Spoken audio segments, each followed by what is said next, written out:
Hello, everyone. Canada's stance on Trumpism in Canada should be not taken lightly. And I think as Canadians, we need to distance ourselves from our partner to the south unless he wants to remediate with us with the unruly, unbearing, bipartisan nature of bilateral trade agreements we have with the states.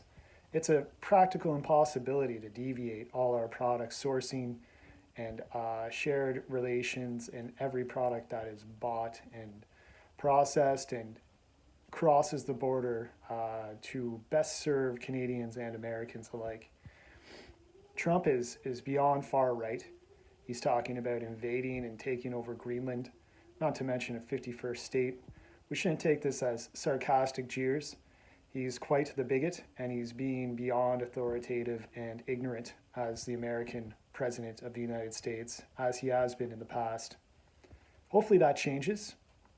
Alt-right parties in Europe with ties to EU and NATO, more specifically the EU Union, have also distanced themselves from Donald Trump. At one point, they endorsed him, like Marie Le Pen from France, and Meloni as well.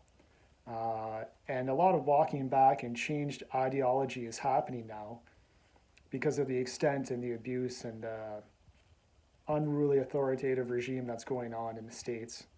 We can't be masked by media representation as Canada, as Canadians. We can't be masked by arts and our shared media conglomeracy and stations and news. We can't be masked by the populace of the United States that is filled with great people. However, their leader has a clear issue, and it's caused us extensive damage and unruly reprimands.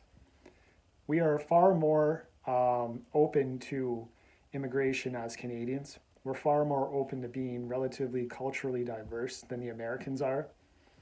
We have, Afghanis and Middle Eastern individuals that are trying to travel to the south. I could say Iran, but it's not probably just particular to that are rerouted and labeled as terrorists or terrorism. We will increase our security on trying to manage and track those things. We definitely don't want that crossing the Canadian border into the States. It's not an intent of Canada. I would say that is relatively minor, and I would say that that's nothing of major concern or trials or a trivial kind of pursuit, as the FBI hierarch has stated before Congress that's not the case. There's a lot of trade, there's a lot of production that happens between our bilateral nations, a product of inventory of material that crosses to and fro.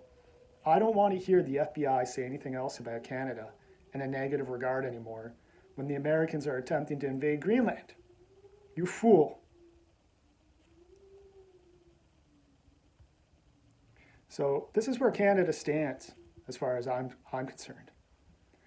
Sorry to get mad there. I also have other considerations to be aware of. I think Canada should distance itself from Trump and the States and diversify trade.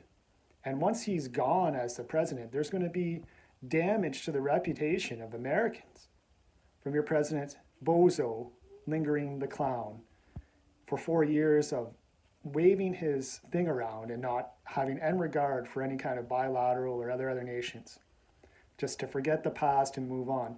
That can't happen this time. He is absolutely absurd. Check yourselves. That's completely ridiculous.